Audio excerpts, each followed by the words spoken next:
Con su permiso, señora presidenta, ¿qué pensaría un ciudadano norteamericano que le dijeran que el discurso de Lincoln de la casa dividida había que borrarlo, o el discurso de Gettysburg, o la decisión de la abolición de la esclavitud?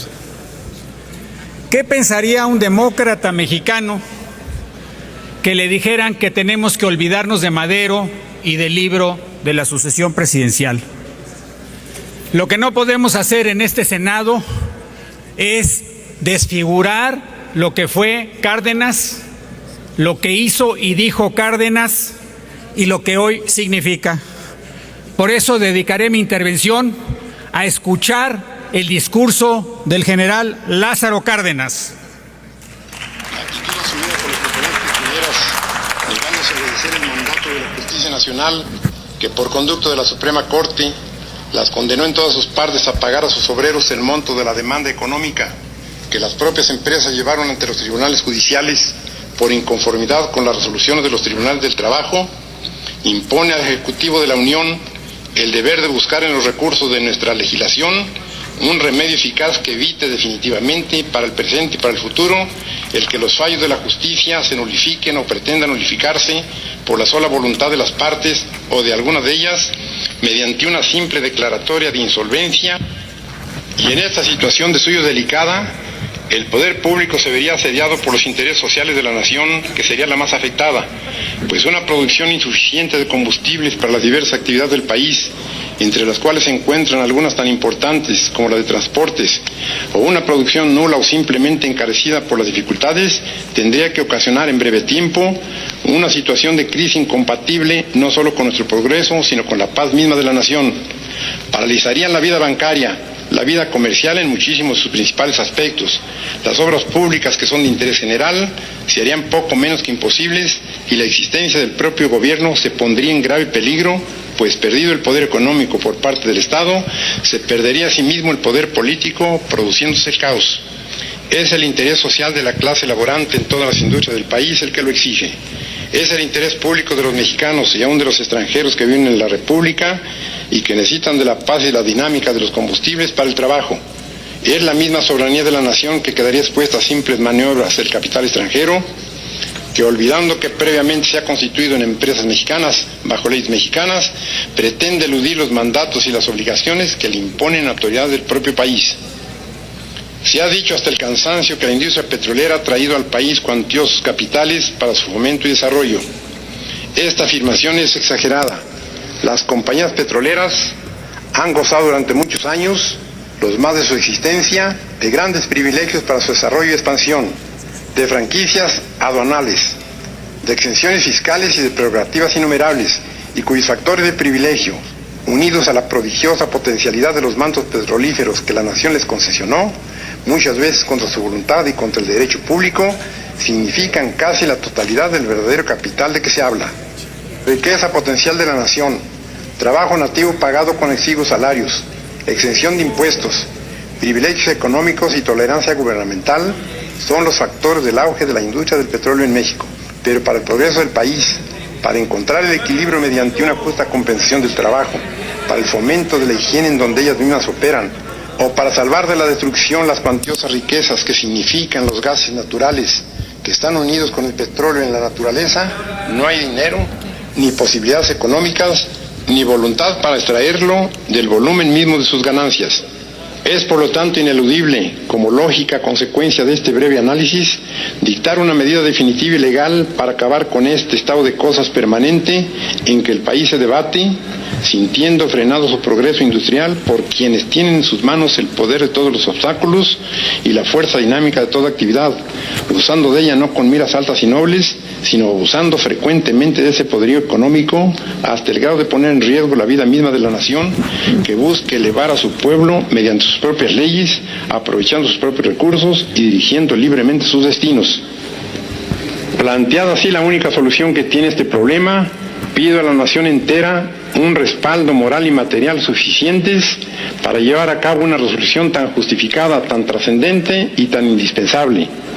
El gobierno ha tomado ya las medidas convenientes para que no disminuyan las actividades constructivas que se realizan en toda la República, y para ello solo pido al pueblo confianza plena y respaldo absoluto en las disposiciones que el propio gobierno tuviera que dictar.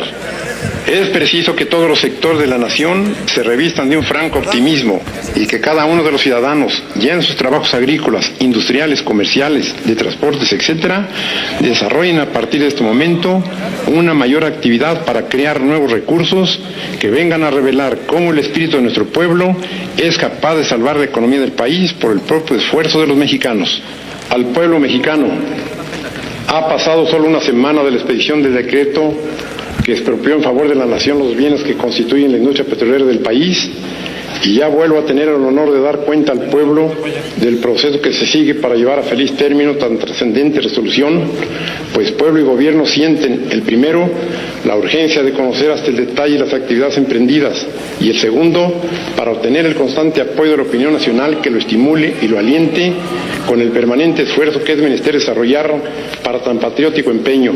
Ya se ha tomado posesión de los bienes enteros de las compañías petroleras y seleccionado el personal directivo de entre nuestros más connotados técnicos y administradores, así como de los más responsables miembros del Sindicato de Trabajadores Petroleros, para que dirijan la nueva explotación nacional, pudiendo asegurar desde Senador, le pido al orador que termine y a los compañeros respeto a la tribuna. Se han dictado las medidas necesarias para que los fondos procedentes de la explotación petrolera se dediquen preferencialmente al fomento y aprovechamiento de la misma industria y a la amortización de la deuda contraída por la nacionalización del petróleo, ya que ello nos garantizará el cumplimiento de la obligación contraída, y solo en forma perentoria o fortuita podrá gravitarse la solvencia del compromiso sobre los recursos ordinarios del pueblo, y para cuyo efecto se ha aceptado la oferta popular de contribuir con los fondos individuales de los ciudadanos a reforzar la solvencia de la nación para que quede asegurado el éxito.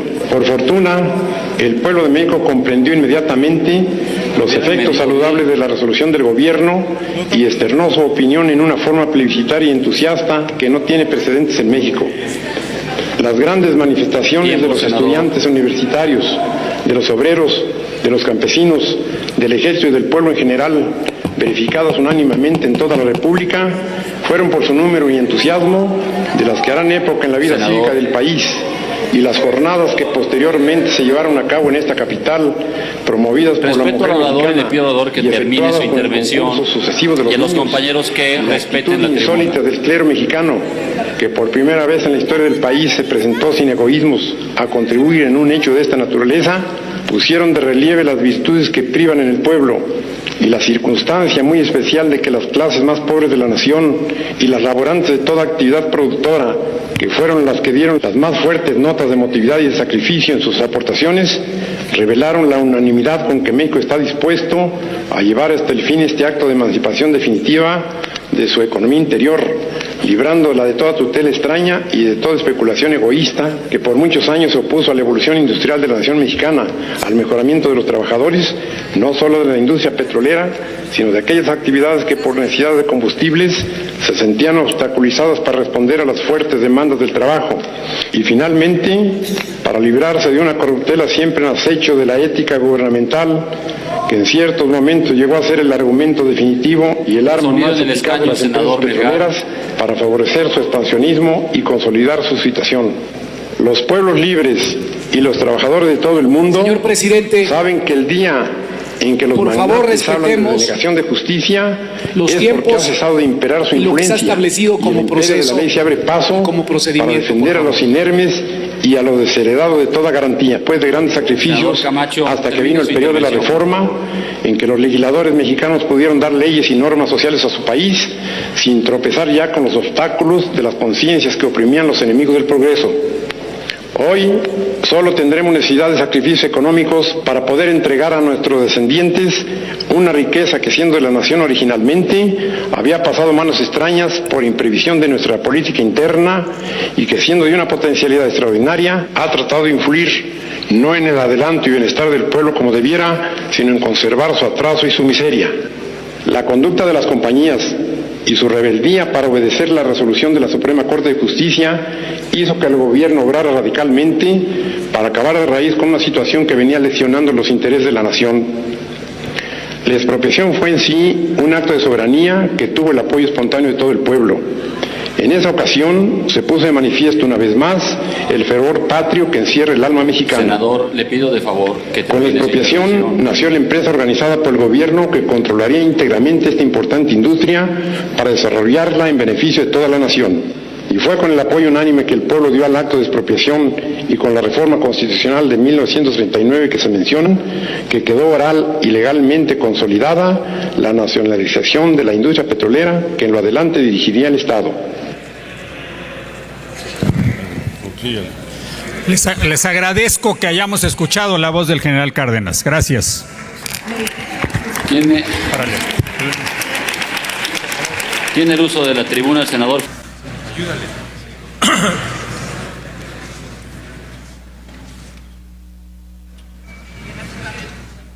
¿Sigue el aire?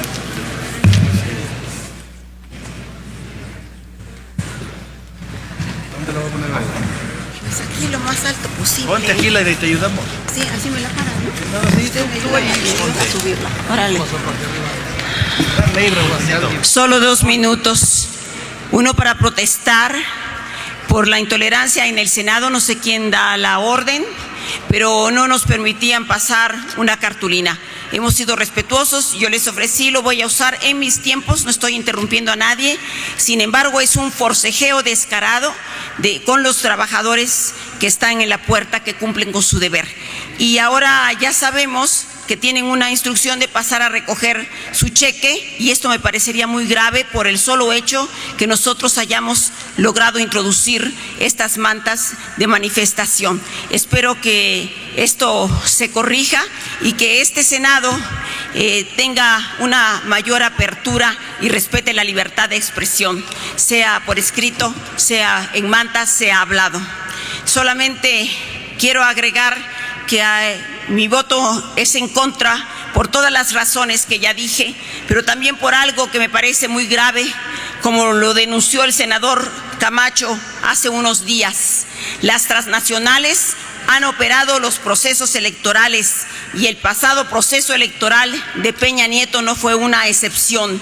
Esta reforma no es otra cosa que cumplir el compromiso inmoral e inconfesable de Peña Nieto con fuerzas económicas extranjeras. Vinieron los tratos desde antes de su elección y ya siendo presidente electo, lo cual avergüenza al país. Aquí cabe pronunciar la frase del diputado Ricardo Monreal: quien empieza comprando la presidencia, termina vendiendo la patria, y eso es lo que hoy estamos viviendo en México.